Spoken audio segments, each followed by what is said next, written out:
So you got to come see my scanning. Okay, well, let's get started. The topic of the final panel for today is New Frontiers in Space Medicine.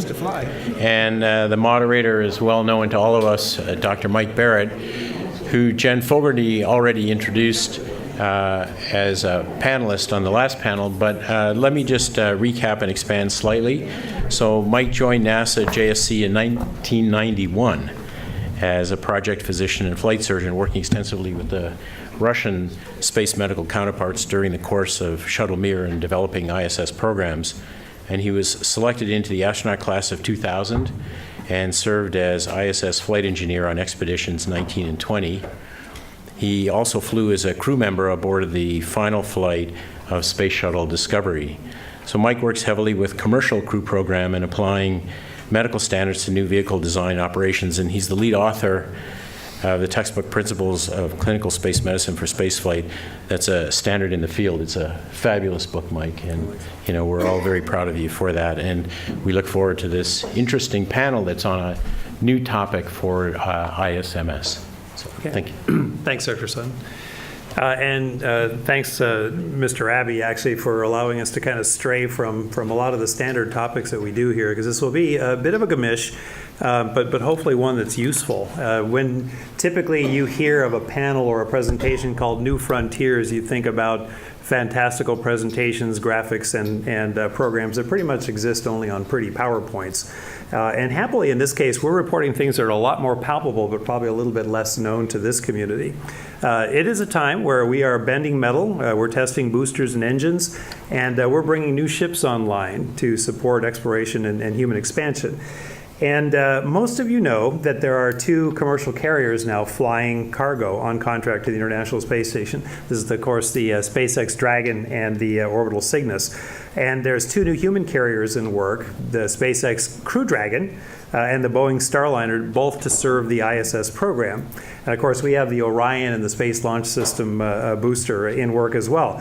There's really not quite been a time in history when so many spacecraft have been being built at one time to serve multiple programs and platforms. And I think that's pretty exciting. I've seen these programs really help to revitalize NASA and rebuilding their chops at building new spaceships, which we just really haven't done for a long time. And I think the same is true of the broader community. So we anticipate flying the new vehicles very soon, in particular the Dragon and the Starliner. Probably within a couple of years, we'll be flying crew on our test flights, and we're going to be pressing these vehicles into routine service as quickly as possible. The Orion vehicle should follow shortly thereafter, and I think some of you are aware of recent activities with the National Space Council and international agreements to study the Deep Space Gateway concept and bring lunar activities more sharply into focus. It's also worth noting that the Sierra Nevada Dream Chaser is now on contract to help develop an ISS cargo capability. So again, a lot of spaceships being built. We're way off the drawing board. We're bending metal. We're firing engines. Now, at the same time, we're on the verge of a new suborbital industry. And this will provide that experience of powered rocket ascent, a few minutes of zero gravity, the view of the home planet, and of course ending with reentry. But it will do so on a very unprecedented scale. The sheer numbers of people will increase tremendously. Now, the major enterprises are, of course, Virgin Galactic and Blue Origin. I just had the pleasure of visiting Blue Origin a few months ago and touring their facility and stepping into their first flight vehicle. It's pretty exciting.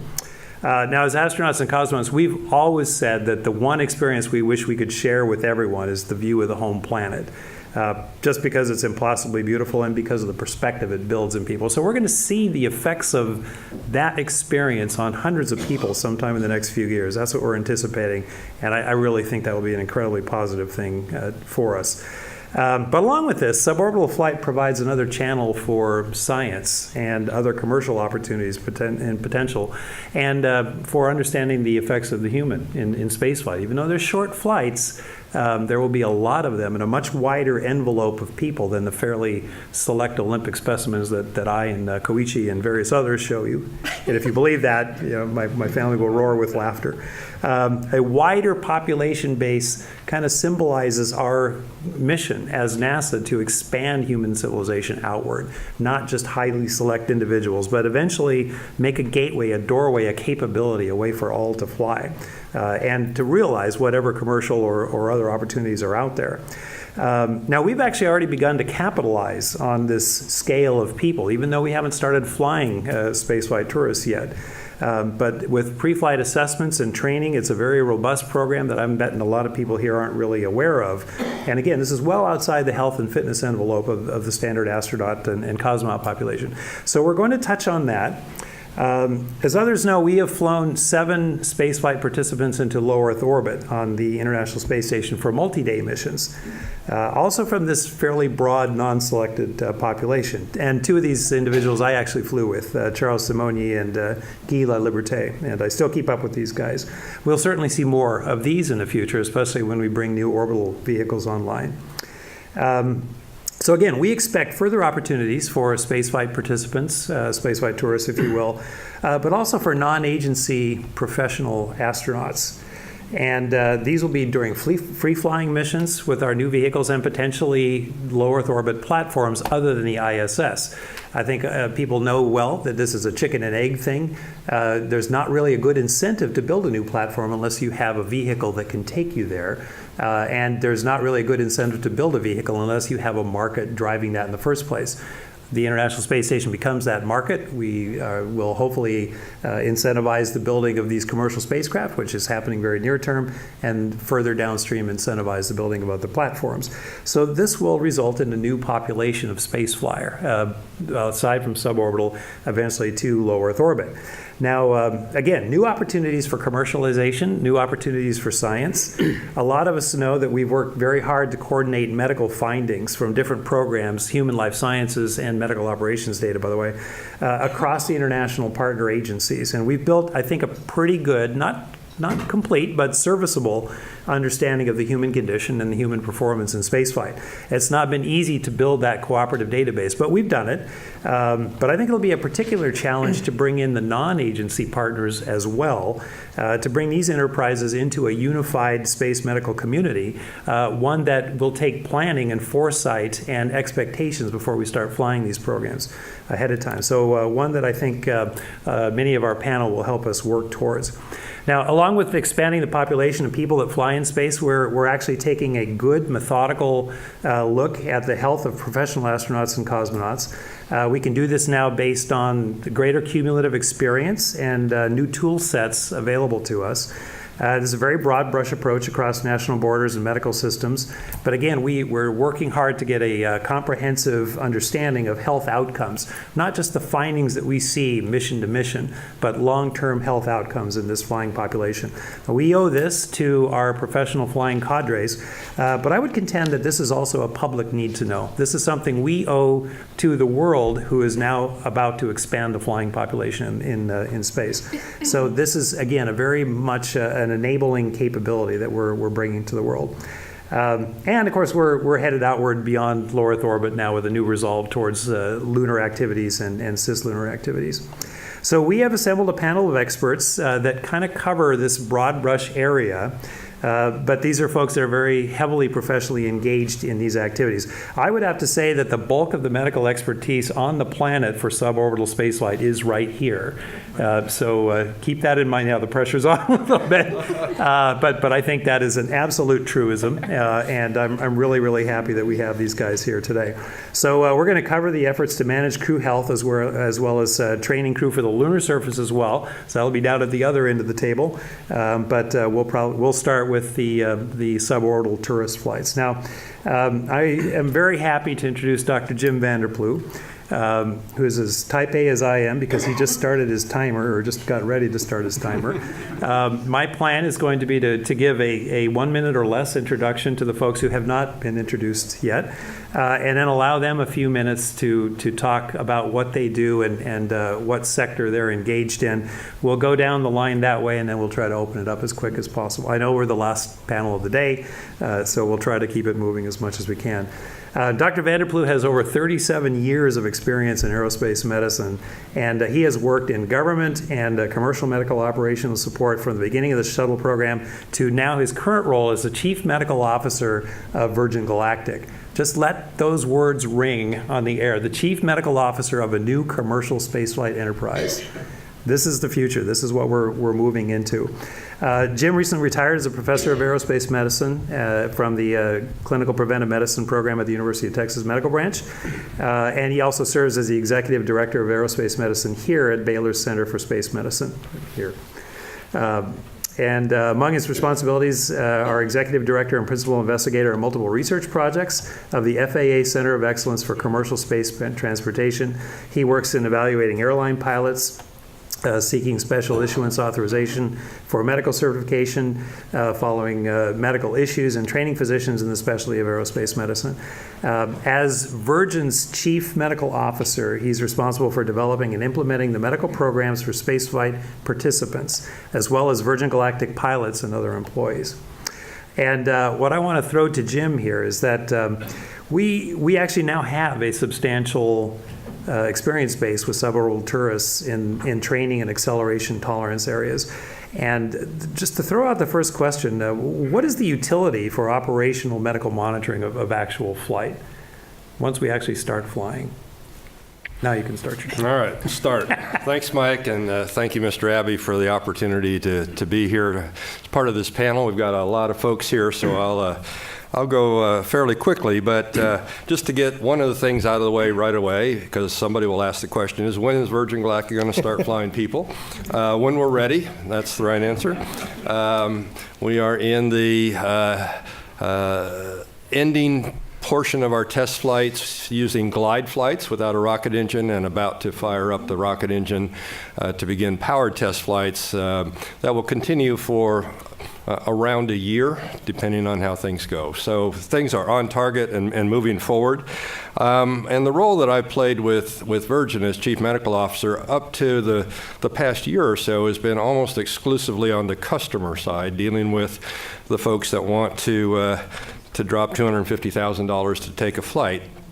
And they are not your typical astronauts. The average age of our customer population is around 55. It ranges from 18, actually it's younger than that, but you can't fly until you're at least 18, and goes up to folks in their 90s. So it's quite a broad range, and as you might imagine, all of the conditions, medical conditions that occur as we give up our youth and our health to earn enough money to make these flights occur in these folks. So on the operational side, we want to capitalize on this opportunity to see how these folks do in terms of their pre-flight testing and training. And I think Tara and Becky will talk a little bit more about some of the research work that we've done leading up to this. We've done a fair amount. But I wanted to just touch on what are the opportunities that we see once we start flying these folks. My prediction is that even though it will be voluntary for individuals to be biomedically monitored during their flight, it may be mandatory for some of them just based on their medical status, but for the most part it will be voluntary. We expect that virtually everyone will want to do this. They want to know, how did I do? What happened with my heart rate when that rocket engine lit off? And how many G's did I pull, and what was my physiologic responses? So we expect that there will be a high demand for wanting to participate in that part of their flight, both for their own personal knowledge, but also the altruistic desire to help advance the state of the art, state of knowledge about what the human body goes through during a short but clearly the most dynamic phases of any space flight, the launch and the reentry, separated by only 3 or 4 minutes of microgravity in the interim. And from the company's perspective, we are also quite interested in knowing how folks do, because that will help broaden the window of individuals that we can anticipate flying. And so there's incentives both personally and from the company's point of view in wanting to expand that knowledge base. We're also working closely with our pilots at Virgin Galactic because, again, this is a new paradigm of flight in which they will have 3.5 to 4G, both head to toe and chest to back during the launch phase, a microgravity portion, and then a 4 to 6G head to toe during reentry, and all flown manually. There's no autopilot to switch on. And so that is a paradigm with repeated flights that we've not really seen before in spaceflight. We've got little hints of it with the X-15 program, but so this is a new paradigm, and our pilots are working very closely with us, and amazing for pilots, and volunteering to participate and doing that. So we've got a good working relationship with them. And in my role as the executive director of the Center of Excellence for Commercial Space Transportation, which is a consortium of 10 core universities, UTMB and Baylor being the only two that are medical life sciences related, is the opportunity to set the baseline, understand the foundation on which we can build towards supporting safe human spaceflight with a group of individuals who otherwise would never have that opportunity. And as Mike said, the numbers as Virgin and Blue Origin and others start flying will go up rapidly compared with the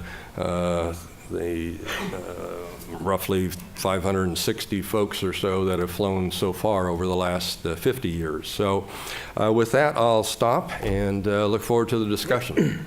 Okay, thanks, Dr. Vanderfleet, very much. I'd like to introduce Dr. Tara Castleberry. Tara is board certified in aerospace medicine and family medicine. She has a background with the Navy. She began with the Navy in 1999. I will mention that she was a flight surgeon for 5 years operationally, and spent 2 years as the flight surgeon for the Blue Angels squadron. So she was the blue mama there. And obviously they don't choose the bottom of the barrel for that position. And she completed a family medicine residency at the Mayo Clinic in 2009. And you came to us in 2009, I believe, and started supporting Russian operations, and has extensive experience with Soyuz launch and landing in particular. She became the program director for the aerospace medicine residency at UTMB in 2013, and served this role for 4 years. Is that right? And you guys did pretty good at the Ram Bowl most of those years. She's a superb teacher, and I know for a fact served as a mentor role to many stellar young aerospace medicine physicians, newly minted and out in the world, and we're really happy to have him. She left UTMB in April of this year to begin full-time with Virgin Galactic. And she has a lot of personal experience with training these folks, bringing these folks to centrifuge facilities, and talking them through the spaceflight profile. And my question on the preparation and training for suborbital flight is just very simply, how necessary is that training? How extensive should it be? You're probably aware that not every enterprise views this the same way. Right. Thank you, Mike. Nor do they have a medical department. Yes, that's right. Thank you, Mike. And thank you, Mr. Abbey, for having me and inviting and allowing me to be here. So to answer that question, I was thinking about that yesterday on a run, and the spectrum, and it goes back to the Blue Angels, when for a couple of years, 3 to 5 times a week, we flew people who had, from that broad unscreened population, anybody from, reporters at whatever air show where we were, or Dale Earnhardt Jr. to pop singers like Kelly Clarkson to even Gene Cernan. So you had a broad array of folks. And their training, to get in the back of an F-18 and fly with one of the Blue Angels was a handshake and a seat brief, which was 2 minutes, and that was basically sit down, strap in, don't touch anything, be quiet, and enjoy. So we had that's the far end of the spectrum is 2 minutes and not very much, and then expecting somebody to enjoy, and expecting them to probably vomit, and expecting them to probably G-lock, and being okay with that. to now my mindset has to be the opposite end of the spectrum, which is worrying about paying customers and what their expectations are and what that experience should be like and what they are expecting that to be like.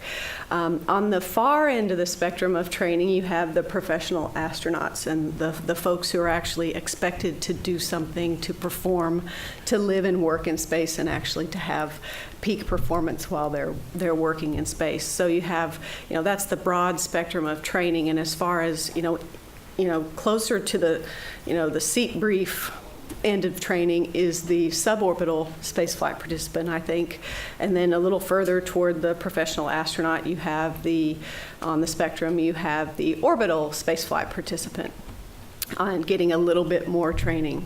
So if we look at the, one end of the spectrum with suborbital spaceflight participants, we have to, from our perspective, what you have to think about for these paying customers, a few things. How do we customize a training program that will balance that spaceflight participants' desires and their expectations with what the company needs? While weighing the risks and the costs to the benefits. So if you look at that and think about what are your goals of a training program. So think about, what are you trying to do with a training program? You want to teach them skills and you want them to know exactly what it is they need. You have to, what are their needs? What do we need them to know? They need to know how to use their restraint system, their worn items, the emergency oxygen systems or other emergency systems, how to ingress, how to egress, how to get back into their seats after they've floated about. We need them not to injure themselves or others in the process. So those are our needs, knowledge and skills.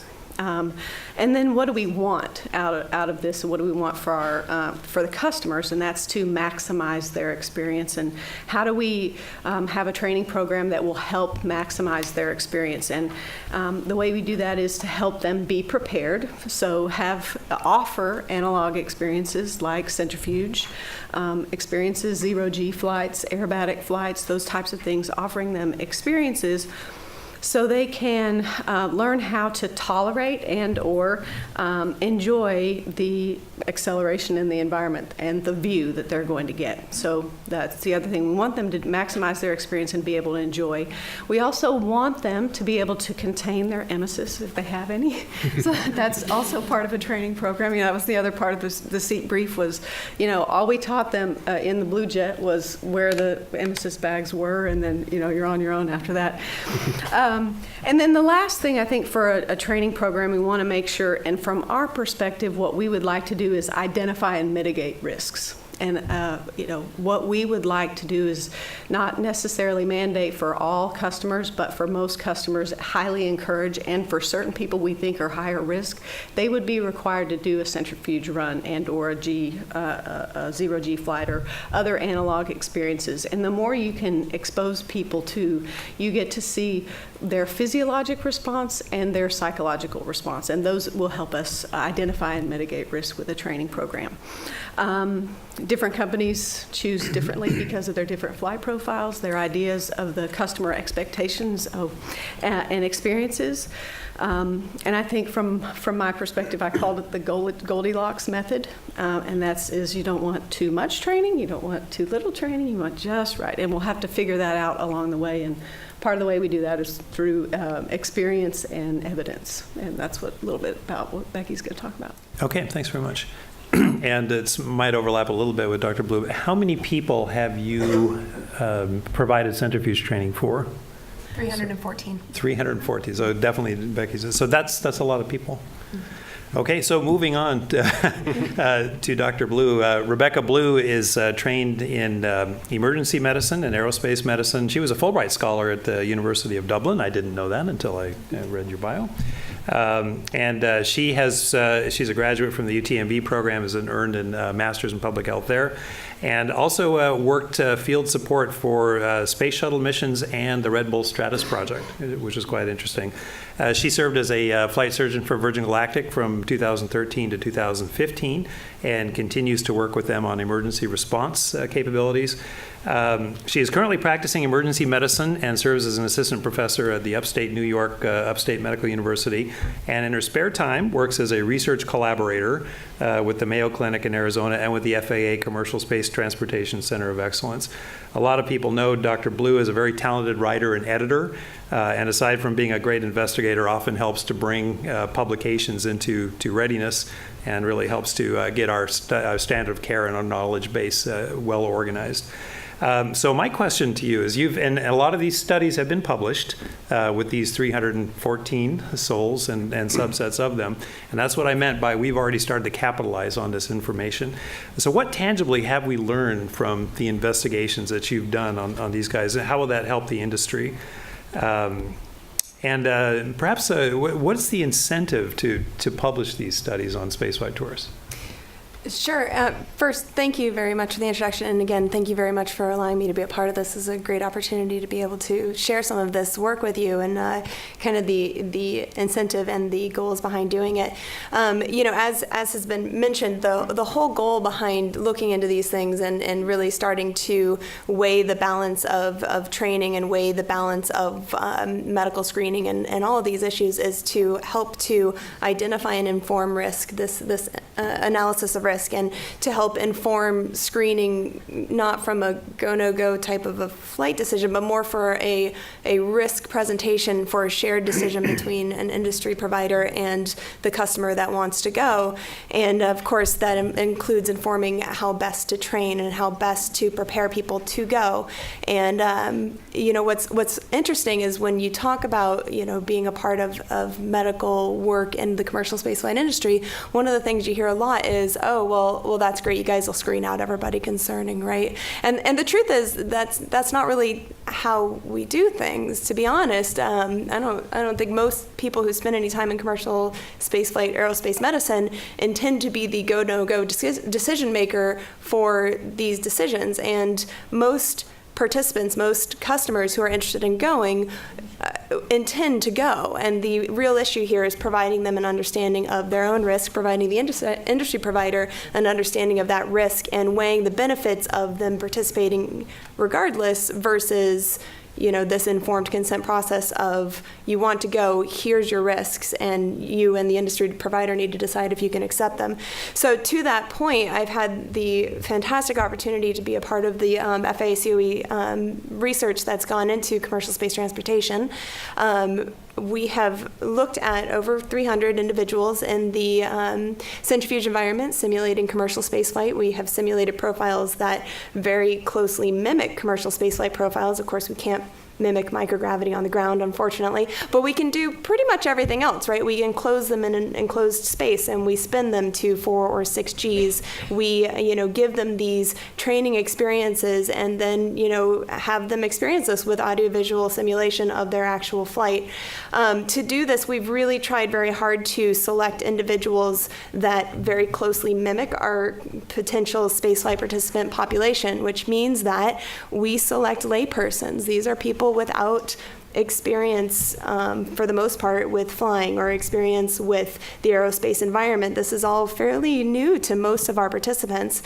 As I mentioned, we've had 314 come and participate in the centrifuge trials. They have ranged from ages 18 to 88. So when you hear these ages and you raise your eyebrows and they'll never fly an 80-year-old. Oh, we're spinning them. So yeah, they'll probably fly.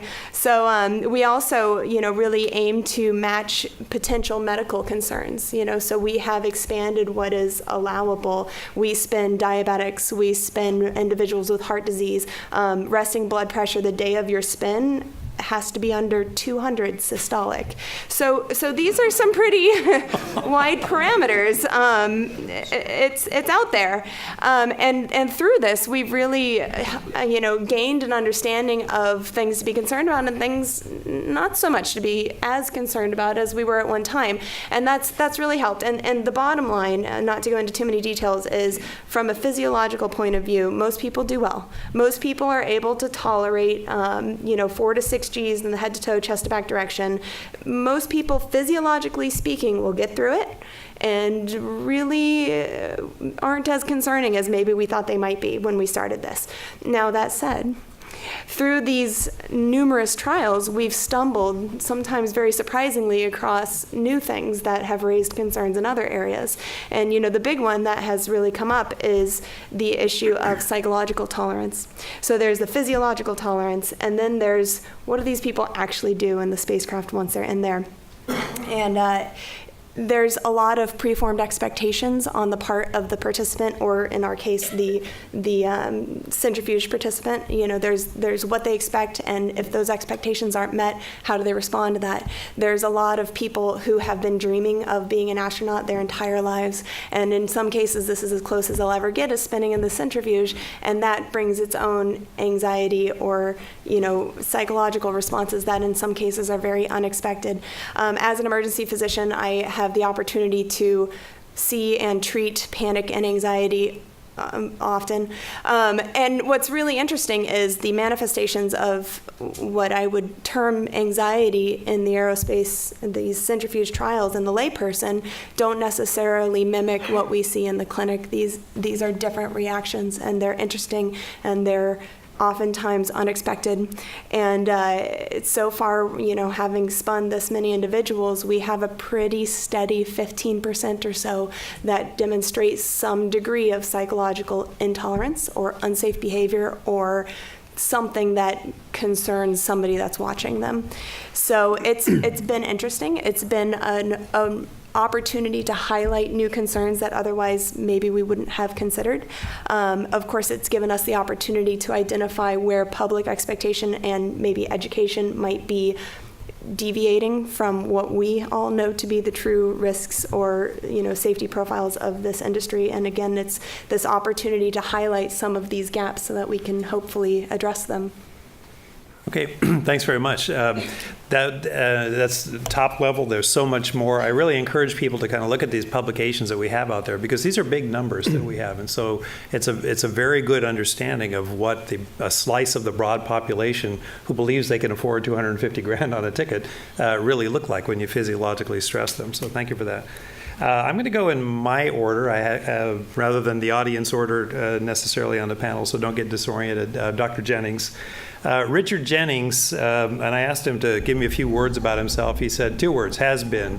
And so I kind of think of Richard as the Albus Dumbledore of space medicine. And I think most of you kind of understand what that means, but I'll just very quickly summarize. Boarded in aerospace medicine and obstetrics and gynecology. Very rich history at NASA. He was the chief of the flight medicine clinic from 87 to 95. Was my first boss there, actually, and I stayed anyway. A very mentorly guy, make no mistake. And then he went off to UTMB and really energized that program. And again, when we talk about these newly minted aerospace medicine physicians, Tara had big shoes to fill, which he did very well, by the way, but Richard really laid the groundwork for that. And I think because of that has had a really profound influence on space medicine as we know it now, something that probably people don't appreciate enough. He has also been the lead flight surgeon for Space Adventures, and he has supported 5 Soyuz missions for spaceflight participants for these orbital flights, the multi-day missions to the International Space Station. He is currently a clinical professor at UTMB, serves as a flight surgeon for Space Adventures. He's also a member of the Safety Advisory Panel for SpaceX and a medical consultant to Virgin Galactic. So what I'd like to throw out to Richard is, you've got experience. You've been the go-to guy for getting people to low Earth orbit, those that could afford a little more than $250,000, on the order of 20 to 45 million or so. Nonetheless, not chosen for their physical or health factors, So what have we learned from these guys so far? And when we start providing new opportunities for orbital spaceflight participants, what will and should be medical requirements for these guys? Thank you. I really appreciate your introduction of the panel. It's great. I still don't know what that one word was, gamish or something. Gamish? I don't know that one. But it's not anyway, I I worked with Space Adventures for 6 of the 8 missions. I did a total of 8 missions. I wouldn't say that these are really the first. The Russians had flown other individuals that weren't career astronauts, and of course NASA flew people like Charlie Walker and Bill Nelson and Jake Garn and other people who would not be career astronauts, so this isn't the first. But, and again, this was people paying for seats to go to the International Space Station on a Soyuz rocket. They're medically certified through first the Russians and then through the international partners. And clearly not everyone has been in favor of that. One of the things is that when NASA and Russians do these missions, it's a very important mission, and the space station is fairly expensive. And you'd like to not have someone affect the mission or expect the International Space Station. But there's a lot of advantages, I think, that we get from these kind of folks. In the past, actually, astronauts have had more medical problems than most people realize, but we really don't have great experience taking care of episodic illnesses or chronic illnesses in spaceflight. And if you're going to do 3-year missions to Mars or do deep space exploration type missions, then we really need some experience in treating medical conditions. And we've been able to provide them plenty of folks with medical conditions. And I'll talk about that in a minute. There's no doubt that I can count seats on the CST-100, and I can count seats on the Dragon 2 or the Crew Dragon, and there's more seats in there than NASA needs. And clearly, I think that we're going to be flying commercial folks during the commercial crew era. We've already done, along with Smith Johnston, done one workup using the new Appendix F for that. So I think that's going to be following on. One of the other things is that these folks have been, for the most part, really willing subjects to allow both ESA, the international partners, and NASA to do research on them. And they've done some of their own research. And unlike career astronauts who need to fly again maybe and don't particularly want their medical dirty linen out there, these individuals do not have any career concerns, and they've allowed us to publish their data down to what kind of underwear they use. I mean, anything that they had, we've published 3 of those in the literature of the entire medical story. Just to give you an example, you know about the ones that have flown, but we've done medical evaluations on 15 total backups, crew members, and those to fly in the future, maybe. And it's interesting that the average age ran from 29 to 67, so that's a fairly wide range. The mean was 48. But the ones that flew were actually a little bit older than that. You wouldn't believe this, but of those that we've evaluated, only 3 of 15 were born in the United States. And it just shows you how international the interest in doing these kind of flights is. And also 5 of 15 were women. So a lot of international interest, not just a bunch of men that wanted to go fly. As far as our evaluation of those 15, that's about 4 of those nice PowerPoint slides, and literally it's unbelievable. If you take out seizure disorder and take out metastatic cancer, I think we've seen everything else you can think of in those 15. Literally unbelievable. We haven't seen anybody with ALS, but we've had to turn down some that we didn't do the evaluation on that had ALS. So we've essentially seen everything. And from a medical standpoint, Mike, I think that it's been a great opportunity to try to mitigate risk, to optimize their medical condition, to understand it, and then go see how they do when they fly. This sometimes has been a 3-year process, like in Greg Olson's case. And we've had a lot of prophylactic surgery, big-time surgery, where we remove a third of a liver, for example, to have someone to be able to go fly. And both the Russian medical team and the international partners have been very great once we get things mitigated to let them go fly. The truth is, the medical part for me as the flight surgeon, I don't worry about it hardly at all. Space has been pretty kind to these folks. Just because one of them had a problem doesn't mean that we're too smart yet, because only, next time they may have a problem. I'm almost much more worried about the psychosocial issue or the psychological issues. And this is where I think the Russians have done such a great job. I don't think you just want to take somebody and say, oh, here, they've got $30 million or $20 million and go put them in a spacecraft. Minimum training has been about 6 months. And part of that training involves things that I don't think medically make a huge amount of difference, like rotating chairs or altitude chambers where they go to 10,000 meters on a mask on 100% oxygen. That's not much of a stressor, but I think that is critical, that we're putting people in a centrifuge and taking them to 8Gs, that we're putting them in altitude chambers, that we're putting them in rotating chairs and making them sick. Now, most people would say that's just practicing bleeding to put them in a rotating chair and make them sick. But I think it's important. It's important to see how this individual handles adversity. How does this individual who doesn't have any concept of what the word no means, how they interact with all of this? And I think that the time is important. I can go on a vacation with you for 3 or 4 days or 5 days, and I can be great. And you can hide things, but when you have to eat a lot of salt with the crews, you have to train with the crews, yet time goes by, you're doing things like water survival, land survival. If there's a problem, it's going to come out. And it's why you can't say you're good to go before you start the training. You need to observe and watch throughout the training, and then when you get close to flight, then is the time to say you're good to go. The psychiatrists and the psychologists, I think, are very important, but I really like to see them stressed, see how they react to it, how they interface with their crew. We're going to be doing some more work in the future on longer missions. Right now, under Appendix F, it's 30 days or less. We're going to have to be coming up with what if they want to go up there and be there for 6 months. We're also going to, right now it's easy I'm an advocate for the crew member. I'm helping them live their dream. But the final decision is the international partners. And eventually, though, they're going to be going to a free flyer. They're not going to be going to the International Space Station. And how we certify those and how we handle the medical legal risk of certifying those as an individual practitioner, that's going to come into play. And it's an issue that's going to happen under the commercial programs, purely commercial programs. Okay, thank you, Richard. And again, I would encourage people to look at the studies that have been published, these case studies that the crew members, the spaceflight participants agreed to have their medical data laid out there.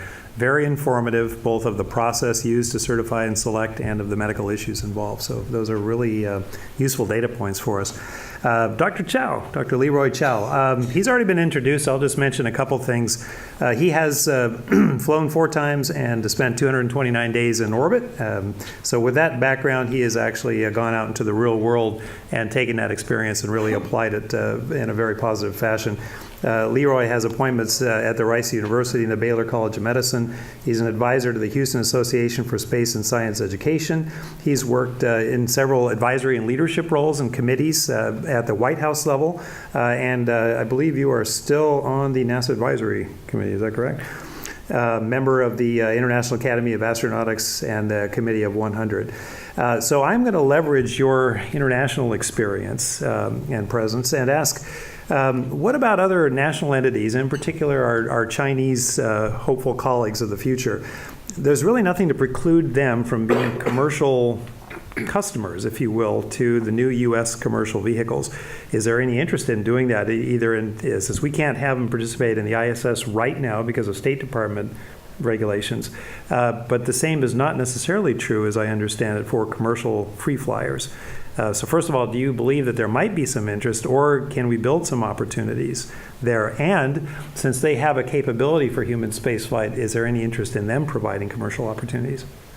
Yeah, I think that's a really interesting question because, as everyone probably knows, China has the I think both the most number of people with over X million dollars and, the fastest rate of that population growth. And so there's a lot of money over there, and I think there's significant interest. In fact, I did meet one fellow who was talking about exactly that, was trying to find a way to buy a seat and go have one of these experiences. And I don't know how far he ever went. But as a matter of law, I guess I don't know. I don't know what the laws are, whether they can go to ISS with the Russians, or whether they would have to go to a commercial free flyer that does not yet exist. But definitely, I think that there would be interest. As far as the commercial part, that's very interesting, because in a country like China, you don't imagine there being a commercial space industry. You imagine everything's locked down in regulation, and I think by and large it is. But you do see beginnings of a commercial, space effort over there. You see a lot of little startup companies run by millennials. I just met a bunch of them a few weeks ago when I was over there. They're trying to build, little small sat constellations to go do what a lot of people are trying to do. Provide internet coverage, Internet of Things, relay, Earth observation, things like that. I think there is actually a couple of these little Chinese startups. Not that they've gotten very far, but they actually want to build their own rockets. Again, it's hard for me to imagine the Chinese authorities certifying a private commercial launch of satellites out of China anytime soon. But it's encouraging to see that the young people there are interested and are making an effort to do something. Okay, thank you very much. I'm going to go to Dr. Bonnie Dunbar, who's also been introduced, but I'll mention a couple things. Number one, she comes from the great state of Washington, as do I. And number two, she's a graduate of the University of Washington, as am I. Go Dogs. So she was absolutely set up for success. She's flown 5 shuttle missions and has really had a rich career since taking the experience from NASA out into the world of academia and education. She's been the director of the Museum of Flight, as we've heard, and of the University of Houston's STEM Center, and is currently a professor at Texas A&M, and really working to produce the next generation of thought leaders in aerospace engineering. And Bonnie has also been recently reelected, yes, to the international president position of the Association of Space Explorers. And we'd asked Bonnie to talk a little bit about the effort, the committee that you mentioned earlier, to expound a little bit on the Committee for Crew Health. Okay, so I'm going to talk about a couple things. The ASE has established a standing committee. Oleg's on it with me. We're going to poll our membership on items we talked about earlier. So we haven't actually put our report about, but it was a consensus by the membership in Toulouse that crew health ought to be a standing committee, because we want to ensure that the data that's generated across all the programs is somehow consolidated so it will mitigate the risk for everyone. And also look at some other issues about, for example, after we retire, how do we submit all the data, all of our medical data, things that have happened to us, into a repository so it becomes part of that assessment, because that right now doesn't happen. And so that's one of the things I'm doing, getting full support in my activities with ASC from Texas A&M University. So I want to give them a shout out and talk about some of the new frontiers I call in space medicine in our lab. It's Aerospace Human Systems Lab. So A&M is letting me set up a lab to look at next generation spacesuits. And while our spaceflight participants right now might not have them, if they decide that there's going to be some sort of vacation venue, I guess, on the moon, or there's going to be longer missions, then we need to think about new ways of protecting people from the extreme environment of space.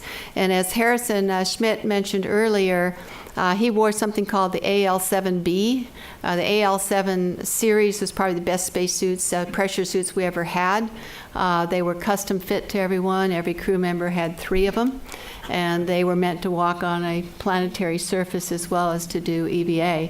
The current EVA suit, of which I have some experience in from 2 flights, was a departure from that design strategy. Started out with 5 sizes of a hard upper torso to fit everyone, was downsized to about 3 and doesn't fit very many people. In fact, when it was the number of sizes was downsized, it eliminated a significant portion of the female astronaut cadre. So we're taking a different look at that. We've got state-of-the-art scanning equipment right now in my lab. We're looking at multifunctional materials. We're taking a brand new view of how to customize suits, not just for professional crew, but eventually for passengers and maybe for people that you put it in your closet in case you have an extreme environment, like a natural disaster outside. So it's also environmental control and life support systems. We're covering the whole bioastronautic spectrum, though, on this New Frontiers. We're going to look at artificial gravity because you have to. When you look at fluids and liquids in a 1/6 or 3 Hg, it affects how your life support system works. And so we're bringing on faculty. I'm hiring 4 faculty to help build up this lab and developing collaborations with other universities, NASA, and industry. And we're pretty excited about it.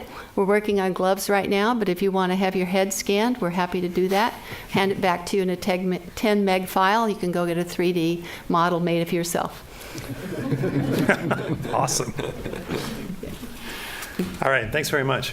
Dr. Kotov, Oleg Kotov, I want to give you a chance. You're just about to leave, weren't you? I wanted to give you a chance to talk a little bit about Russian perspective of new spaceflight initiatives, both commercial and agency. I will say Dr. Kotov and I both met each other when we were both junior flight surgeons in Star City, before either of us went to our respective astronaut and cosmonaut offices. So Oleg and I go way back, and I never would have expected. It was in 1994 in Star City in the Polyclinic, I think, that we would be here now on a panel together, but here we are. So if you have a few words on Russian perspective for new commercial spaceflight opportunities, I'd be interested. Okay, so you're talking about the flight participant using the Russian Soyuz vehicles.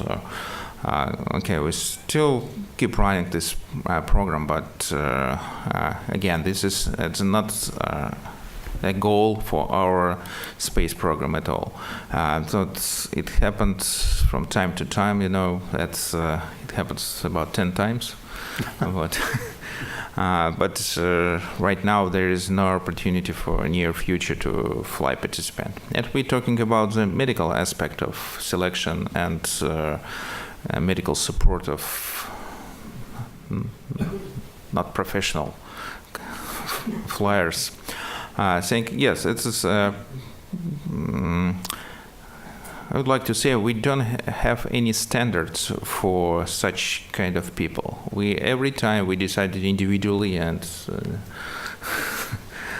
Richard knows about that. So as from time to time, every flight tourist or participant pass the medical exams and commission individually, thinking about the main criteria don't impact the whole mission and don't impact the crew safety and of course don't damage the station. So that's why I'm saying there is no standard NICL requirements or standard for non-professional cosmonaut or astronauts. That means so if you'd like to, or planning to have in future many flyers, non-professional, we need to create the standards for non-professional space flyers. And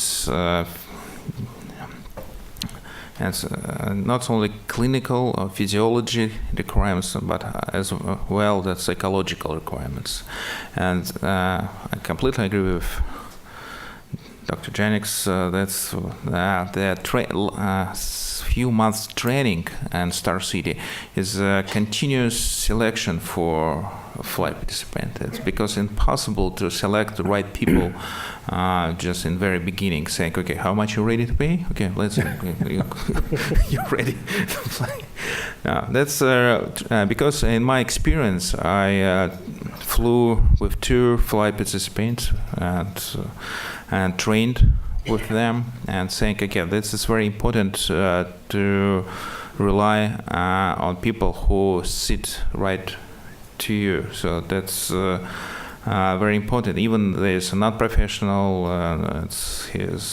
only for 10, 12 days flight, but again, it doesn't matter.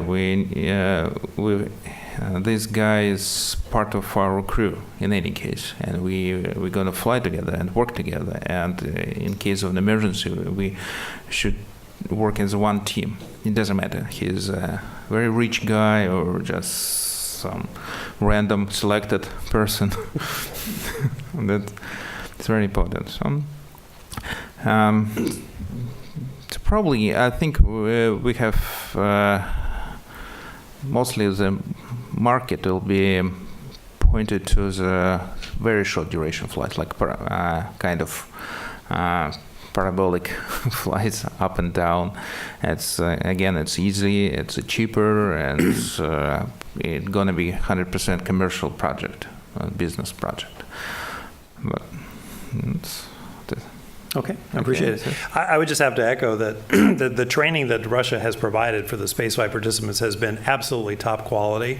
And as a crew member training with these guys, when they're right next to you during suited simulations and survival training and all these other things, you really do become an integrated crew that way. And having a spaceflight participant as an integrated member of the crew, I think, has been really crucial for us. So you guys have pioneered that. Dr. Guillaume Verts is going to complete us. I think Dr. Verts was introduced earlier, but just say one thing. He's got very rich experience for a couple of decades in the European astronaut world. He is currently back at the European Astronaut Center near Cologne. And he has a primary focus right now of developing synergistic medical applications between space and health industry, as well as developing a coherent international cooperation for space medicine for exploration efforts beyond low Earth orbit. And currently is involved in a new lunar simulation facility of which ground has been broken. So I wanted Dr. Verts to give us a few words on that. Yeah. As part of the effort that ESA is implementing for preparing exploration, we have felt the need to have in Europe an actual lunar ground simulator. And we are currently planning, and the building site will be open pretty soon, a facility which will be about 700 square meters, so 7,000 square feet around that. Of moon surface simulant with a crane system which might also be upgraded to an offloading system, also the kind of what is also experimented here at JSC. And attached to that would be the dome, because that was the most cost-efficient way to cover that surface and not to have it in open air. And attached to that, we also plan to have some habitat simulator, which will be mostly module and something which is really modular based and can be adjusted according to the need. So we plan to have one habitation module, one experimental module, and what really makes the force of that facility will be also that it will be co-located between the European Astronaut Center and the DLR NVHAB facility, which also provides improved and absolutely almost unique simulation capability with regard to atmosphere composition and to physiological adaptation, plus also to all the research facilities. So we have already devised the possibility to connect NVHAB with the lunar ground simulator and see how we can provide synergetic simulation means. The prime goal to establish that facility was not actually looking so much into medical scenario, but that's definitely one aspect I would like to keep open, so that we can really establish operational scenario to treat medical situation, and to provide medical treatment. I fully concur with what has been said up to now, that the selection will shift paradigms. Currently, we have the bottom line of medical examination for crew members is to minimize the risk. And to minimize the risk, to get it in grip, either we just select off a certain number of people who do not fit, or we need to be informed about the situation and be able to treat. And I'm also convinced that in future scenario, and in particular exploration scenario, we will have to devise and to define treatment scenario, and that's probably unavoidable. How much this medical capability on board will be, and to which extent we'll be able to treat, is something which is currently under definition, and that's not something that we have currently completely clear. But that's something which where we will have to evaluate the possibility and the availability of systems, what is needed, and that's definitely something that we plan to test there. And so thank you for that. For one question, will this be a facility open to solicited research, or do you have a portfolio that you're going to work out? We have already a certain portfolio of research which is defined, but the principle is to have that as an open door facility mostly, at least at European level, because that will be paid by the European taxpayer. But the same way that there are already cooperation research which is organized between DLR and NASA, I think that's very clear in our mind too, that we are really open to the possibility to have coordinated scenario simulation in cooperation with NASA, with Russia, with any colleagues that are here in the room, and how to we need to. Again, we are making the link to a previous panel. We need to define all together what are the best research scenario, which is the most efficient, and where we need to put together all our effort into finding out what is the best to do. Okay, thank you. Okay, so I actually have like 20 questions for the panel, but I also know it's 5 o'clock. So let's open it up right now to folks and stay as tolerated, because I know we're kind of at our limit. Simon? So we're going to have relatively quickly hundreds of individuals who are suborbital space flight participants. Subsequent to that, there will be orbital spaceflight participants, not as a part of a government mission, but as a part of a commercial activity. How will we define what are the training standards needed for these two types of individuals, and how would those standards be established?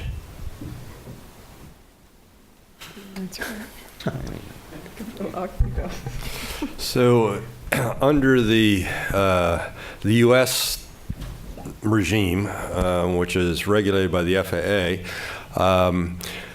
there is no set regulatory requirements regarding training, with a very small, I think, one-sentence statement that says you have to train for emergency egress and response. And there is a prohibition by the law to institute new regulations. The idea behind that being that the industry needed time to develop and advance and work this out for themselves. There are some efforts going on within the U.S. for development of self-regulation within the industry under the Commercial Spaceflight Federation and a company called ASTM that I'm not sure what that stands for, but does that kind of thing. So that's kind of where we are. I think the development of training programs will be company by company, provider by provider. For example, the Virgin Galactic concept of their flight and their flight profile and so forth is very, very different than Blue Origin's suborbital flight. And so I would expect the training program for those will be very different. I think it's going to take time for details to be sorted out as to how much training is needed, what kind of training. Is it immediately the day prior to the flight? Is it a week before? Is it start 6 months before? So the suborbital market, I think, will work that through in the initial. I can't really address the orbital market. Maybe Richard has some comments on that. But again, there's no regulatory standards in place at the moment to dictate what that needs to be. So to be clear, for Virgin, the training you provide, including centrifugation, is that required to fly? There is a training program that will be required. At the moment, centrifugation is not a required training. There will be a requirement for G training, but that may be provided in aerobatic flight or centrifuge, but there's not a specific centrifuge requirement right now. Is it possible to fail that training and still fly? It's impossible to fail that training. Yeah, it probably is. I think it would have to be a monumental failure to have that be the sole thing that a person would not be allowed to fly. Again, as Becky mentioned, the approach is one of risk assessment, risk mitigation, but then risk acceptance, both by the company and by the individual. Okay. Richard, were you organizing some thoughts down there on this? Or? Well, I don't have any definite answers. I apologize. I think it'll be the company will have to decide that, and they'll have to decide on the medical standards as well. I think they'll base it on the experience up to that time. One of the big issues that comes up, as I mentioned, of the 15 that we examined, 12 were not born in the United States. So language becomes a big issue. If there are language problems, that's going to increase the time for training. And it depends on where they're going to. I mean, is it going to be a 2-3 day, or are they going to stay in a free flyer like a CST 100 and then be there 2 days and come back? Or are they going to go up and dock with a private space station? What are their responsibilities going to be? Are they just a pure passenger like on Virgin Galactic's flight where they actually have no duties except to go out and have a good time? Or are they going to be part of a crew? I don't think you can answer that until you know those kind of things. But I think they'll all be based on what we've learned up to then. I think the companies they aren't going to do 6 months of training like they do in Russia. A lot of that's to learn Russian, of course, which is necessary. It'll be much more intense. It'll be shorter, I think. But I'm just pulling that out of the air. I think that's what it's going to be. I do want to mention Kirill is here. He's one of the Russian flight surgeons who helps do all these centrifuge runs and vacuum chamber runs, and he supports the Russian cosmonauts. He's here in Houston right now to support the current crew member.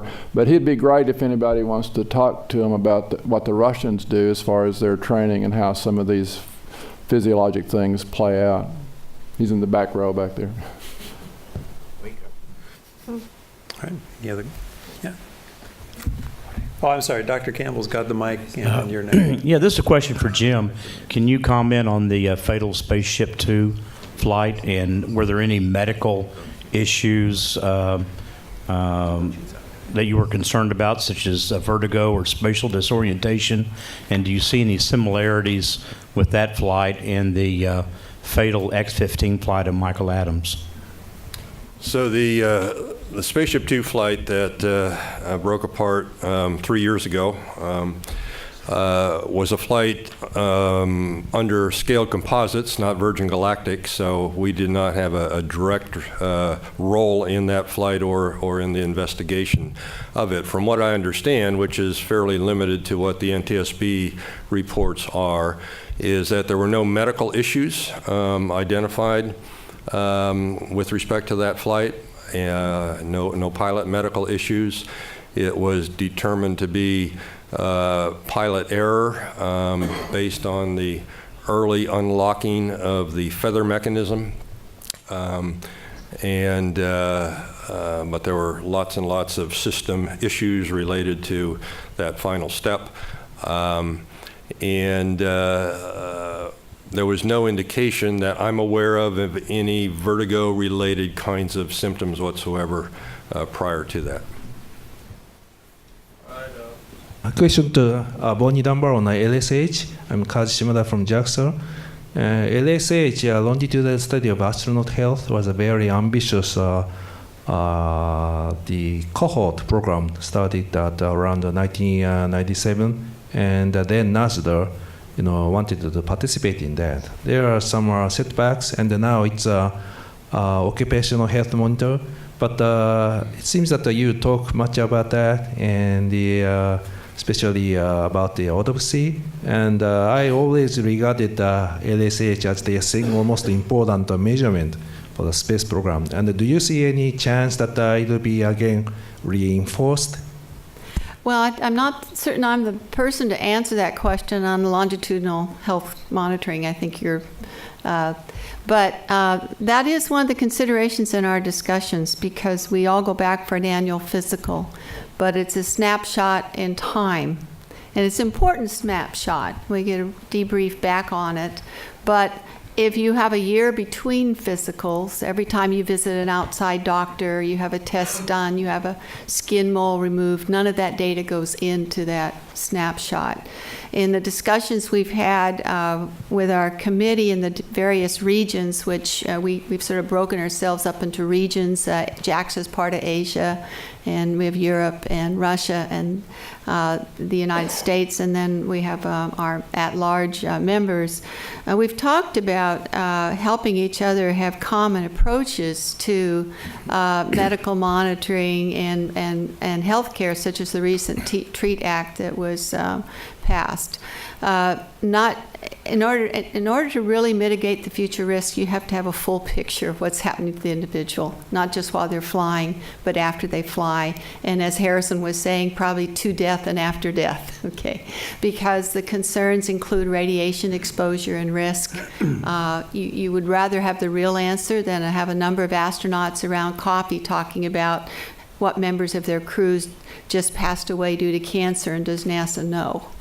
And so it's about getting that big picture with a small sample size and making sure it's complete to mitigate risk, not just for ourselves, but there's maybe something in there that impacts the spaceflight participants when you have a larger number sample size. You're looking at it. We just don't know. I'm an engineer. I try to get as much data as I can to be able to hone in onto a reproducible answer. Can someone answer the question about the longitudinal? So I participated in the legislative language of the TREAT Act, and it has taken us 17 years to get this legislatively accepted. So talk about international, we weren't even authorized as a country to perform an actual occupational surveillance program on crew members. So what we're working on now is, by the way, it's now lifetime surveillance of astronaut health. We've changed the name, but not the acronym. We are looking at those changes of the body that might be of health risk long term, but we're also going to be surveilling target tissues that don't necessarily have an adverse health outcome associated with the mission, but that we know seem to be changed. And I believe strongly that you don't find what you don't look for. So we want to look at all these target tissues as well. We're trying to do that as comprehensively as possible. And we are actually going back to Congress in March of 2018 with a real proposal with costing, with numbers. Once we get that online, then we will try to internationalize it. Now, we can't dictate what other partners do, but we can share our standards, our surveillance protocol, our template, exactly what we measure. And obviously, we do have a goal towards internationalizing that. The stronger the database, the better the understanding. So I absolutely agree with that.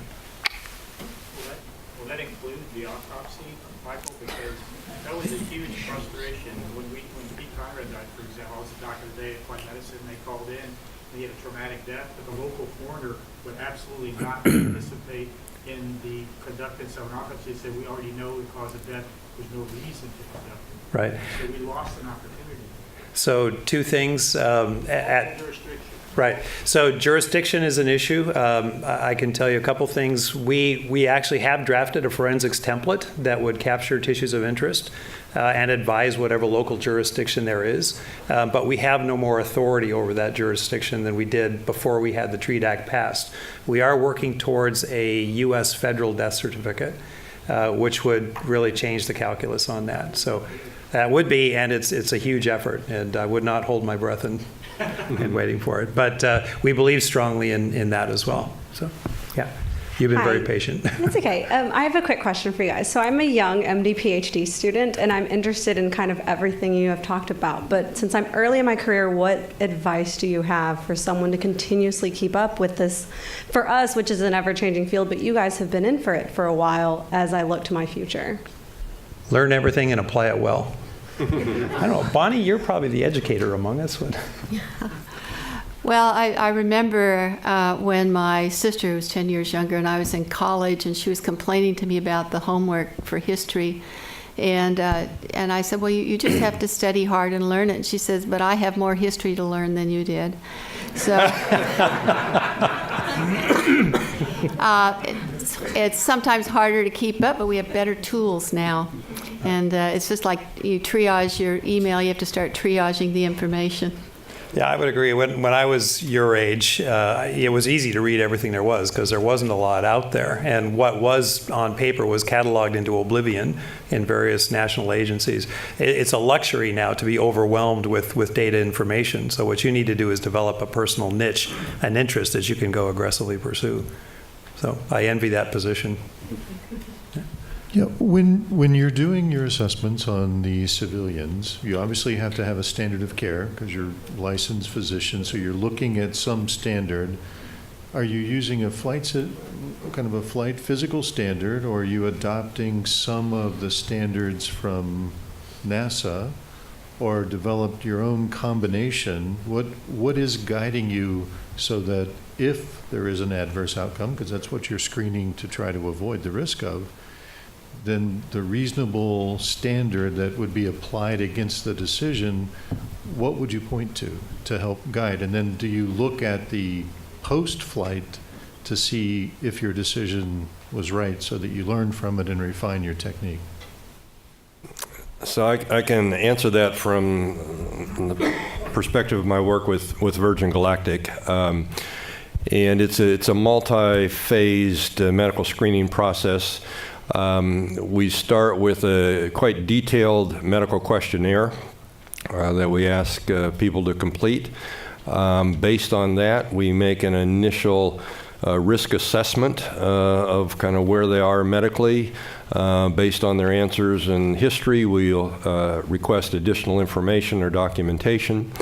Our plan is, and we continue that, updating that as we go along. We have that type of information on about 350 out of our 650 to 700 customers who have put down deposits so far.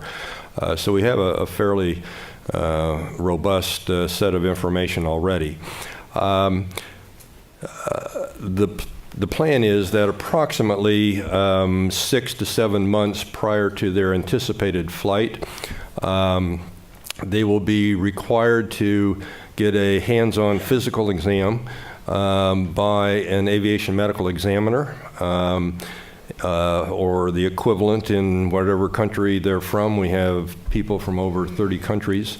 And so part of what we've been doing is developing that cadre of aviation medical examiners and providing them training on exactly what we are specifically interested in, so they become our eyes and ears and hands to do that evaluation and provide that to us. They're not asked to make a decision, but simply to conduct the evaluation. And it's roughly similar to a pilot exam. So it's not extensively comprehensive, but it's a screening exam. And then based on that information, again, updating their risk profile, and again, follow up and mitigation of whatever risks are identified. Immediately prior to flight, during the few days of training prior to flight, there'll be another hands-on medical check, and then post-flight follow-up to see how they did. So that's kind of a quick overview of the process that we put in place.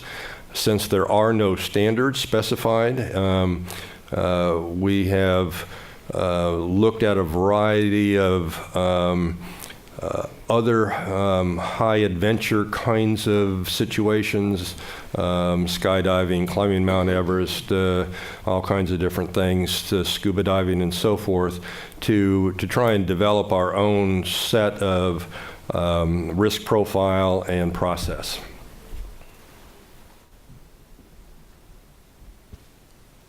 Go ahead.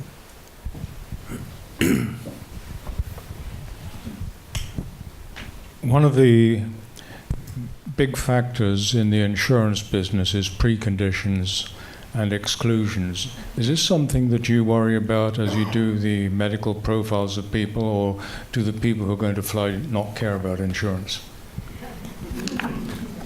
Well, I don't know if they care about insurance or not. Getting insurance is an issue that, fortunately, I don't have to worry about, but the lawyers and other folks do, because most insurance companies probably want a pretty hefty rider on your life insurance policy to do a flight like this. What we have found so far is that people, it seems, over-report to us rather than under-report their medical information. There's some exceptions to that. We have to dig a little deeper sometimes. So there's lots of pre-existing conditions that are out there. And that's part of the challenge, is to how to assess what those conditions, what risk those conditions bring to that individual, personally, or to the company in terms of successfully accomplishing that flight. Question for Richard. Was there a formal informed consent that Space Adventures required of the SFPs that flew? Not that I'm aware of. Right. And for the suborbital and the insurance folks, that, again, I don't know all of their things, but in the system that those folks flew under, you had to pay, I think, the majority, and I don't know the business stuff that much, but you had to pay the majority of the money up front, but the final approval for flight comes 6 months later. And some would have insurance if the flight fell through. But that's the part that I was familiar with. Right. And is there an informed consent? Yes, the Commercial Space Flight Act amendment has language in it that requires customers to sign an informed consent. Most of what's written in that law deals with being informed about the vehicle and the risks in its history and risks related to the vehicle and the operation by that company. But there's general language in there that has been interpreted to also include their individual medically related risk. And so that has to be identified, and they have to sign an informed consent that encompasses, yes, you could die. Right. We don't know it all. Right. Fair enough. Jeannie Bob. Yeah, this is for Tara and Becky. So it sounds like you're going to be very reluctant to screen anybody out and tell them they can't fly. But Becky, you said you've experienced or observed some surprising, unexpected kind of reactions to the centrifuge spin. And so if those people are going to ultimately fly, what are you going to do about mitigating that kind of risk? Go first. Yeah, go ahead. Okay, so one of the things that we were really focusing on with this most recent study was trying to see if there was a way that we could identify these people before they had concerning behavior. And to do that, we tried a number of approaches. We tried administering character or personality or anxiety screening before they spun. We tried all these various, psychological batteries, and, took all of these data points before they ever spun. On the day that they spun, they did even more of these questions. These people were very tolerant of us just handing them more tests and, okay, go fill out this 300 question form.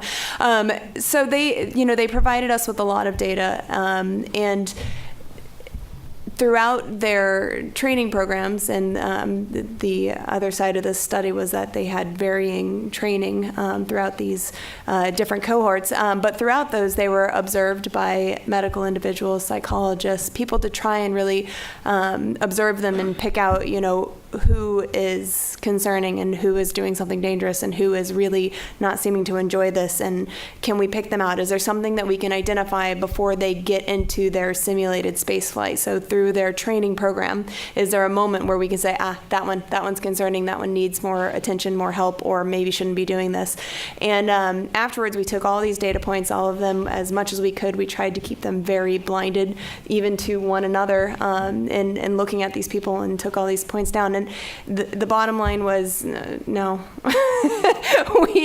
We found basically no correlation with much of anything. The one thing that seemed to be somewhat related, individuals with a history of motion sickness as adults in particular, but also as children, those individuals were more likely to experience some degree of psychological poor tolerance. Though the issue there is that the centrifuge, of course, is a rotational vehicle, which means that it, by design, will be more provocative of a motion sickness response than a linear spaceflight would be. So we can't really tease out there if some of that anxiety reaction that may or may not have been related to motion sickness would be present in a linear vehicle. So that one data point that we're like, yay, something, is potentially not always, or not necessarily translatable to the actual linear spaceflight environment. So it's very difficult. So to follow up on that, so we're not very good at identifying folks who, from past history, who may not psychologically tolerate. But I think, from my perspective, the job of the flight surgeon for the pilots or crew and for the passengers who will be paying customers is to identify those issues and trying to mitigate them. And so it doesn't necessarily mean that if they reacted poorly or became anxious or called off the centrifuge run or couldn't tolerate it initially, I don't think that necessarily means they can't tolerate a suborbital spaceflight. I think it means, maybe they need more exposures, and I think that that's an argument for training and doing as much as we can and putting them through as much analog training as we can to help identify issues, and then we will help mitigate those issues either by, if they get space motion sickness or just motion sickness, medication is easily available. Like C.J. Sturko says, better living through chemistry, doc. So I think that's, from my perspective, our job is to not necessarily screen out, but to identify and mitigate those risks early so that we can get as many people to fly as possible. And just to clarify, your flight paradigm is 2 pilots, 6 passengers? Right. 4 to 6, yeah. 4 to 6. Right, and just as a follow-up to exactly that point, of all of these people that were in some way by the end of the study identified as concerning, or they did something dangerous, or they withdrew from the study for whatever reason they gave us, of all of those individuals, somebody at the facility, somebody involved in their training or observation was able to identify them 80% of the time. And of those people who are identified as concerning, each one of those who was identified or pointed out by somebody at the facility was pulled aside and privacy offered retraining on G-straining maneuvers or some degree of, do you need to talk through it? What's making you nervous here? What is it that we can do to help you? And in those cases of all of these individuals that we identified, we offered some degree of retraining to all of them. The vast majority took us up on it. And the vast majority, somewhere around 70%, if I remember right, the vast majority of them got through the experience, and by the end of it said, that was great and I would totally do it again. So it is possible to intervene, and it is possible to get these people not just through it to the point of, yes, you can survive it, but also through it to the point of they enjoy it. So I think that that's a really good point, is it's not us trying to identify who's going to have a problem so that we can pull them out of the flight, but really more so that we can intervene and prevent it from happening. Dorit? I have a question for the Virgin folks, of course. Wondering about the crew, in particular, the pilots. The crew will be doing multiple missions. I don't know what at full capacity, for example, how many flights will they have a day, a week, a month, and are there going to be limits, just like I guess Blue Angels, or how is the health monitoring of the crew going to happen? Sure. So initially, through the flight test program would be approximately 1 flight per month. The goal eventually would be a flight per week, but that doesn't necessarily mean that crew that, we have currently 7 pilots, and on any given flight day, we have 2 pilots in white night, 2 pilots. So out of 7, we have 2 pilots in White Knight, 2 pilots in Spaceship Two, 1 pilot in a chase plane. So we have 5 who are airborne. 1 is in mission control. We have 1 spare pilot. So eventually we'll need more. I think once a week will be the ultimate goal. And that's another thing that we're looking at as far as physiological monitoring and training for the pilots. They have a very specific flight profile that they have an extra 300 aerobatic aircraft that they go and do inverted to positive G pull, G training. And what we're trying to work through is how much training is enough. What does it take to be prepared for 3 to 4 minutes of weightlessness followed by 4 to 6 GZ? And I think that's a process that we're going to have to learn over a period of time through flight test, and then eventually learning what the response will be.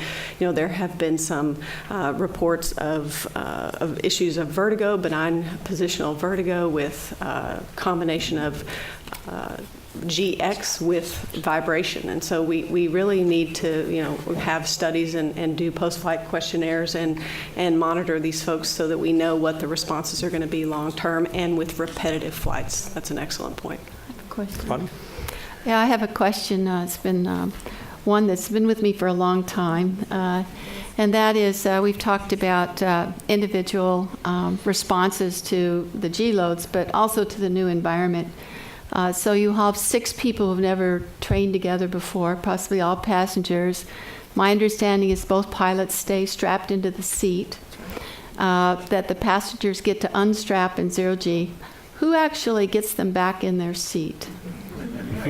That's part of the training program. Gravity. Yes, gravity will help eventually. As long as they don't float forward into the pilot compartment. Yeah, no, that's a very good question, and one we get asked a lot. And we have an advantage in our customer population in that what's called the founders group, which is the initial 100 customers, have actually been that group for quite a few years now. And they have many, many events together. And so they have gotten to know each other very well, and we have gotten to know them very well. And they will fly first. So we will have however long it takes to fly all of them and gain experience from people that we are very, very familiar with. So we'll see how that goes. Given that, there are folks that are wanting to push the edge, as you might expect. So the issue of getting back in their seats, they have to get themselves back in their seats, and that's a very critical part of the training profile. It's been very critical in the seat design and the restraint system design to make that as absolutely easy and straightforward as possible to help them do that. There's a barrier between the cockpit and the cabin, so someone can't inadvertently float forward into the cockpit. It's not a completely sealed barrier, but to prevent that from happening. But the rules are the pilots fly the vehicle because once the rocket engine lights, it's going to come back down and be on the ground in 20 to 30 minutes. So their job is to fly and not think they're going to go back and do something with the customer in the back. Good question. David. So I'm picturing in my mind these people floating around and nobody can control them. And that's astronauts. And now one of them's already feels they've been assaulted or groped by another one because they drifted over into them. And I mean, you have insurance for this? Somebody will. This just sounds, I mean, couldn't you put something in the back there that would keep them from, I don't know. Yeah. Have them on a leash and reel them back in. I think have them on a tether reel. Folks have an image of the volume of the spacecraft in which they can float around as being far larger than it really is. It's a pretty small volume. I'm that far away from touching both walls with my arms stretched out. So it's like a small biz jet size. And so it's not like you're going to have 6 people thoroughly mixing it up in floating around, because there's not enough room for all of that. So there's not far for them to go, but they could have sex. Sorry, I didn't. They'd have to take be that really off the quick. record. There are dedicated charter flights that have been purchased. Not from Virgin, right? Or is that, as that's inherent in the name, you can't really do that. Right? So, the one thing I would say is that it's a very professional group working the suborbital tourist industry. Again, hundreds of data points with very well organized and very well understood data outcomes. This group is poised to make adjustments in this industry as we start flying. It won't be too long before you're sitting here with 314 flight data points. And what we're doing then will probably look a little different than what we start doing. But I think it'll be very methodically approached. I'll try to speak in turn this time. Richard said we need to tailor the training depending on the position of the individual in the flight, if they're a pilot, if they're a crew member, if they're a passenger. And I assume that then there will need to be a difference in fidelity of training. So I'm asking the question about what kind of training fidelity we're going to need. Now, Tara knows in the DoD it's always train like you fight and fight like you trained, right? So the fidelity is very high. What are we going to do? Are we going to do like parabolic flights? Is that the right level of fidelity that we need to get these people prepared for their first flight? I think that's a very good question. In one of the studies that Becky led that was just published talks about what we learned from one of the recent studies, and the most recent study looking at anxiety and training and the effects of training. And the biggest thing we learned was that, or one of the biggest things we learned, you can help me on that, but is that the higher the fidelity of the training, the better they did, and then sequential. So the more centrifuge runs that the next high fidelity centrifuge run the next day, they did better, or they felt better when they went through it and got through the other side feeling better about their training and what they were prepared to do.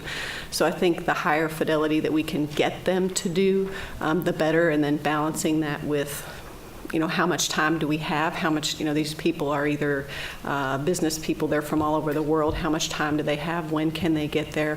And the availability of a centrifuge. They would have to go to NASTAR or wherever to get that training.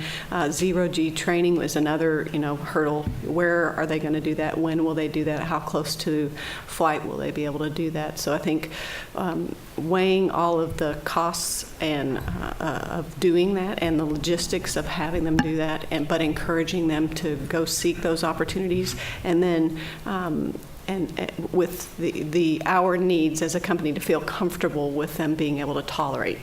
Can they get in and tolerate the acceleration and the experience and really enjoy the experience without those? Probably. Is it better for them to get those experiences? Probably. So I think that's just kind of. Jeff, there's one small caveat about that, is that this is not a hugely difficult flight. In fact, most people I think are going to do fine with it from the flight itself, and it's only 4 minutes of zero-G. And this is a pleasure deal. They're paying a lot of money to have a good time. Mm-hmm. Well, sometimes with a centrifuge, because of the angular acceleration, and sometimes people move their head, you can make people get sick and not have a good time. And it's the same way with zero-G airplane. I'm good for about 15 parabolas. And I do real well with 15. No, not 2, 15. I flew fairly recently, and I did 15 fine. But nevertheless, you can make people miserable when they're just trying to have a good time. So you have to be a little cautious about that, and the logistics of doing those things can be extremely difficult. Well, Richard, you're bringing up a very good point. So anybody that's flown in the zero-G aircraft can know that one person having a bad time can make everybody have a bad time. I mean, that stuff get loose in a hurry, and unless you're well trained on containment, everybody might not enjoy the experience. But if you think about it, if you have a few parabolas, you don't have to do 15, but you can do a few parabolas and at least practice getting back into your seat and putting the 5-point harness back on. And doing that before you're actually doing it for real would be mighty helpful. So, do you actually emulate the vibration loads during these centrifuge runs? During the centrifuge. No, and so you hit on something our Ames colleagues have, and I believe it's still unpublished, or some is published, a lot is not. That really compounds the effects of G loads and cross-coupled angular accelerations. So you. There's another attribute to what used to be the KC-135 DC-9 that and I'm really sorry it went away. I think it was a great tool. Is that you have a cycle between microgravity and a 2G pullout. And I was a guest on one of the commercial zero-G flights. None of these people had flown before. I was there to help orient them. And there are some people that when they go weightless get extremely disoriented. And that's the vestibular response. And if you haven't experienced that before and you're going to get it for the first time on your flight, that can be probably disorienting. So if there's any way to give them that coupled zero-G 2G pullout, I think that would be excellent training because we used it in NASA for decades. I just have to point out that the other large vendor of suborbital flight, which is very near term also, is providing less than a tenth of this type of training.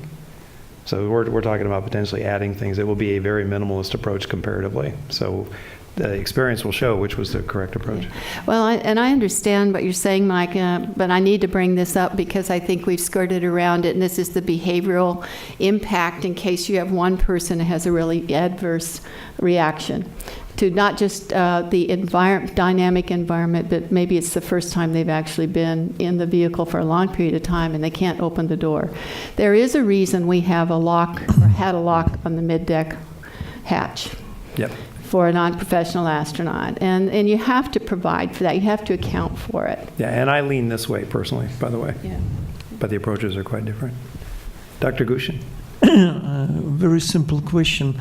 Why not to try virtual reality flight to simulate what they will feel and what they will see and how they will behave? I think that will be easy, and that will give them a certain image, how they feel, what they see, how they behave. I think it's a good idea. What do you think? A virtual reality flight? Yes. Yeah. Yes, actually, I don't understand. That certainly is another modality in which to do this. One of the advantages we've had, as I mentioned earlier, the Founders Group has been around for a while and done lots of things, some of which have been organized zero-G flights. And so most, if not all, the founders have actually done a zero-G airplane flight already. And we will have the opportunity of gaining experience, giving them their space flights before anybody else. So that will help us fine-tune the training and the preparation with this known group of folks that we've got lots of experience with. They've all done centrifuge runs already, and so we have kind of a skewed population that we're starting with, about which we know a lot more than we would might otherwise. One more question to the ladies. You are using a lot of psychological questionnaires. What is the motivation of this group of people to participate in a space flight, to have an adventure, to tell the audience that I've been there? Why are they doing this? So it's very interesting as for me. Well, I think there's why are the people participating in centrifuge, and then there's why are the people, purchasing an actual flight, and oftentimes those motivations overlap. Oftentimes it has something to do with their childhood dreams, or that they feel like this is an accomplishment that they need to do. There's this motivation of I need to do this, I have to do this, I have to prove to myself that I can, or I have to, accomplish this for me to feel fulfilled.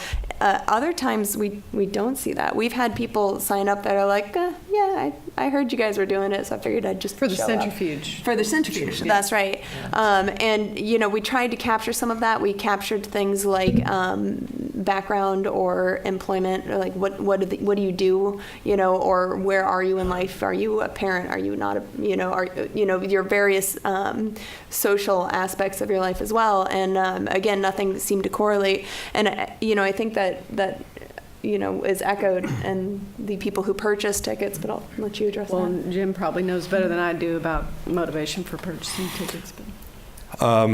It varies. I think the majority have a motivation of You know, they saw the moon landings. They've always wanted to go to space. They thought they never have a chance, but this is their chance, and they can afford to do it. So it's very much self-motivated. They just want to go and see what the world looks like from above. And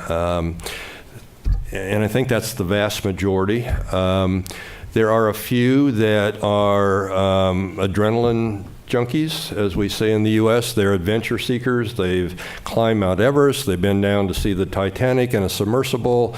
They've climbed all 52 14,000 feet mountain peaks in Colorado, and this is the next thing.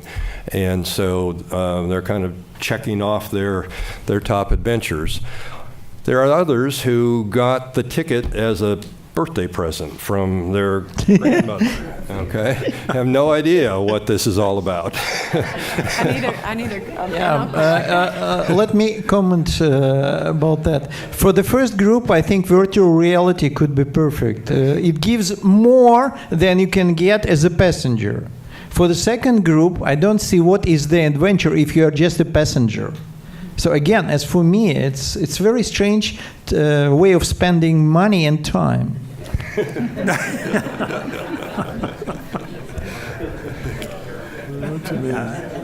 I'm assuming the market research is positive towards doing this, right? Oh yeah. You weren't polled. Dr. Roberts. Just a quick question. So if something happens, some disaster happens as far as a medical condition, someone has a heart attack or something like that, who is medically, legally responsible? Or do you just say, well, you signed an informed consent? Because in medical practice, that doesn't help us. Or who determines you did not meet the standards for screening? That's a good question, and a reason that we carry malpractice insurance. Certainly it's a question that Dr. Jennings has kicked my way many times, because the folks he's worked with have been all flying on government programs. The commercial sector is a different environment entirely. So who's medically responsible? There is an informed consent that's signed, but as we know, at least in the U.S., informed consent doesn't necessarily get you off the hook. So your question is probably best answered by a legal team and not me, but it does help keep me awake at night. But one thing I would add, though, is what he mentioned earlier, is that the physicians for VG are not in the business of giving a go or a no-go. It's basically risk stratification from the knowns that we have from the screening and the information that we have about the spaceflight participants, and categorizing them as far as a risk, and then making recommendation to the company and to the passenger or customer, and saying, here's where we think you are. We would either, if it's a red, meaning we don't think you ought to fly, I think the recommendation would be a little bit stronger, and then the decision is made not by us saying you are safe to go or you are unsafe to go. I think the jury would see it that way, because ultimately it's the physician's decision. Not the way. Time will tell. Yeah. I think. Yeah. Right. Yeah, I think it's about giving as informed consent as we can give, and saying there are unknowns. Yeah. We don't know everything. We don't know exactly how you're going to respond under these accelerators. And just to be clear, there's no requirement for a physician to be involved at all, is there? No. So another paradigm, which again is a very well-established, mature effort for suborbital tourism, does not include this at all. So the two big questions are, number one, if something befalls the individual; number two, a spacecraft mishap, what will that do to the industry? So all of that stuff is thought about and keeps a lot of people awake at night, but it will be clarified with time and experience only. Could I just have a comment? It's not a question, but I think the good analog to this is doing a surgical procedure for cosmetic surgery, and you always have a risk for that. And someone may have a heart attack getting their facial their facelift. It's not a medically necessary procedure. It's something they wanted to have. But as long as you can show that you recognize the risk, you mitigated the risk, you're I mean, you can be sued for anything, but I think that you'll be able to show that you did everything that was reasonable. And as long as you can do everything that's reasonable, I think everybody will be okay. You know, we've actually looked at this in the, context of other extreme and adventure sports, because, the one place where there is literature and precedence in terms of how do you go about informing or consenting somebody to something that is completely outside of their worldly experience, the place that literature exists is in extreme sports or adventure sports, or these people who, climb Everest or climb 52 mountains in Colorado. And, the consistent finding in that literature suggests that, the most common things brought up in lawsuit, and in fact, probably the most common reason that lawsuits are lost, is if the prosecuting team can identify and demonstrate that the individual who signed consent was unaware or uninformed about what actually they were signing up for. So if you die climbing Everest and your prosecution team on behalf of your family that took it to lawsuit is able to demonstrate that my dad died climbing Everest, but he had no idea what he was getting into, then that's a good basis for a lawsuit. So one of the ways to mitigate that risk, and one of the ways to really kind of preemptively try and address this risk of legal action following informed consent, is to try and educate, and you reach out and you try and identify these areas where these preformed expectations or where their understanding of the field is simply lacking, and you can do that through some of these training opportunities that we've been talking about. And I think that it's important not just to inform the individual, but those that would survive them in the case of a mishap. And one of the real challenges here is you don't have to just inform those individuals. You also have to make sure that the public understands how much is being done to inform those individuals before they sign away consent. So it's a challenge and it's a hurdle. It's one that we think about a lot. And it doesn't have great analogs or precedents, but they're out there and they're findable.